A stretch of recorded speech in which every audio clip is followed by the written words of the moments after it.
طيران الرياض أعلن عن تصميم المقاعد، الدرجة السياحية والسياحية الممتازة ودرجة الأعمال ودرجة الأعمال النخبة. تعالوا نشوفها بالترتيب. أولا الدرجة السياحية، مقاعد مساحة مناسبة وشاشات 4K. بعدين يجيك الدرجة السياحية الممتازة المفضلة عندي واللي عليها طلب حاليا ومنتشرة حول العالم.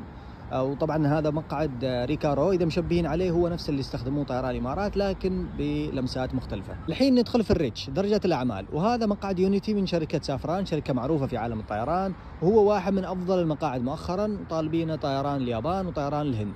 وبعدين تجيك درجة الأعمال النخبة بزنس إليت، اللي هو مثل الجناح ينفتح سريرين مشابه للي موجود في القطرية. طبعا الشيء المميز في التصميم هو الزخرفة هذه اللي تشوفوها فوق المقاعد، هذا شيء خاص بهوية طيران الرياض. الحين ممكن تسألوني ما في درجة أولى؟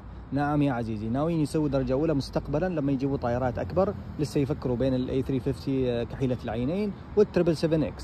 الحين عجبكم المقاعد ولا نغير؟